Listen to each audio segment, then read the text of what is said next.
Nah, manuver ini sangat penting untuk diperhatikan. Seakan Prabowo sedang mengamankan Erick Thohir sebagai cadangan cawapres. Seandainya Gibran nggak jadi.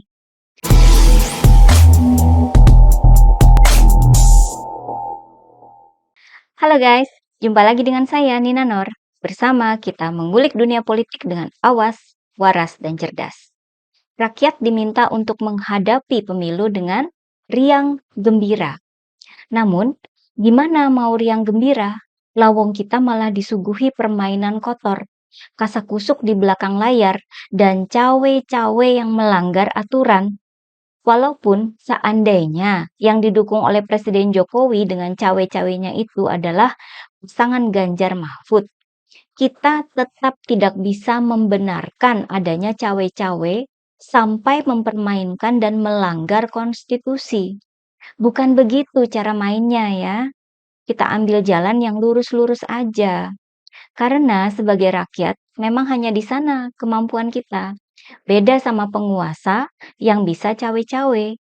Tentu saja cawe-cawe semacam dinasti politik itu sangat mencoreng demokrasi di negara ini. Sampai sebuah media Jerman menyebut langkah politik Presiden Jokowi dinilai telah mematikan demokrasi di Indonesia. Artikel beritanya dikasih judul, Selamat Tinggal Demokrasi. Kurang lebih begitu ya. Saya nggak tahu setebal apa muka Pak Jokowi menghadapi para pemimpin dunia nanti ya. Nah, permainan politik yang kotor ini, seperti halnya sebuah kejahatan, makin lama makin bocor dan terkuak. Ada aja jalannya buat bocor kemana-mana ya. Sudah banyak yang bocor lewat investigasi media-media, seperti di Media Tempo dan Detik.com. Ditambah dengan persidangan Majelis Kehormatan MK, ada beberapa temuan yang makin membuat publik kehilangan kepercayaan terhadap MK dan Presiden. Dalam video sebelumnya saya sudah menyampaikan penyebutan mega skandal di dalam sidang MK-MK karena melibatkan 3 elemen tertinggi, yaitu Ketua MK, keluarga Presiden, dan Kantor Kepresidenan RI. Ini yang ngomong adalah Denny Indrayana. Denny yang itu. Mau dibantah gimana? Wong omongannya benar kok. Pak Mahfud aja bilang bahwa putusan MK itu salah kan? Ada 3 temuan dari sidang MK-MK yang cukup mengagetkan publik ya. Dan saya kira juga bikin mereka yang berada di balik politik dinasti jadi kegerahan. Pertama, bukti CCTV terkait kejanggalan pendaftaran perkara nomor 90 itu ya. Gugatan itu kan sempat ditarik, lalu didaftarkan ulang. Dibatalkan pada hari Jumat, lalu didaftarkan ulang pada hari Sabtu, yang merupakan hari libur bagi kantor MK. Menurut salah satu hakim MK, sesuai dengan peraturan MK, harusnya gugatan yang telah dicabut itu tidak bisa lagi diterima, apalagi sampai diperiksa dan dikabulkan gugatannya. Kedua, adanya temuan dugaan bahwa Ketua MK Anwar Usman alias pamannya Gibran ini telah berbohong bahwa dalam rapat hakim MK dalam memutuskan berbagai perkara gugatan itu awalnya Anwar Usman tidak hadir dengan alasan adanya konflik kepentingan. Tapi kemudian alasan berubah karena sakit.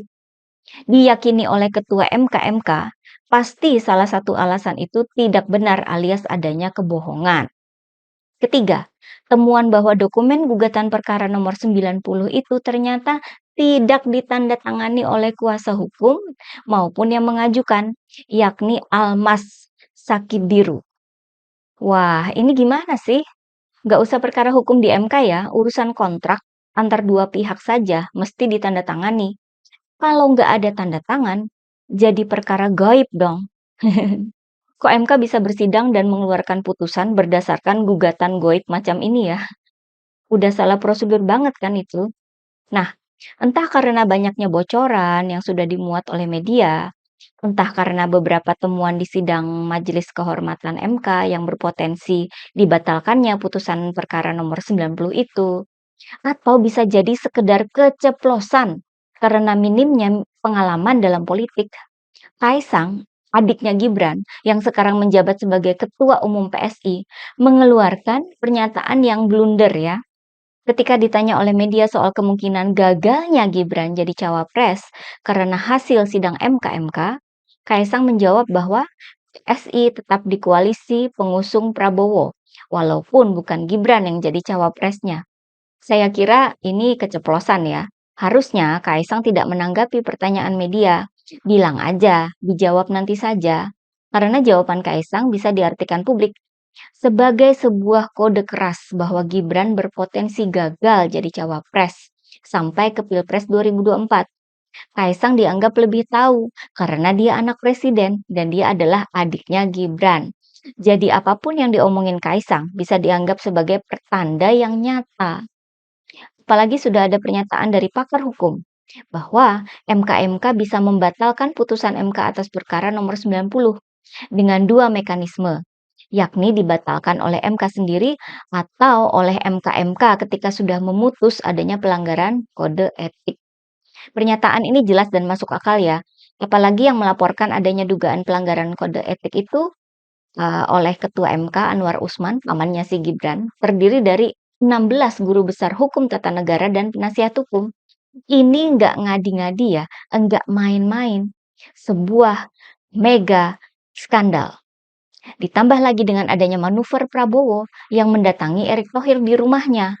Nah, manuver ini sangat penting untuk diperhatikan. Seakan Prabowo sedang mengamankan Erick Thohir sebagai cadangan cawapres. Seandainya Gibran nggak jadi. Sementara dalam waktu hampir bersamaan, baik Partai Golkar maupun Gerindra menyatakan bahwa Erick Thohir tidak masuk dalam tim pemenangan Prabowo. Jadi, buat apa kan Prabowo mendatangi rumah Erick Thohir? Karena ada sesuatu hal ekstra penting yang perlu dibicarakan. Dan itu mengarah pada posisi cawapres jika tiba-tiba saja kosong. Kebayang nggak sih? Seandainya putusan MK atas perkara nomor 90 dibatalkan. Gibran gagal jadi cawapres. Itu malunya nggak kira-kira?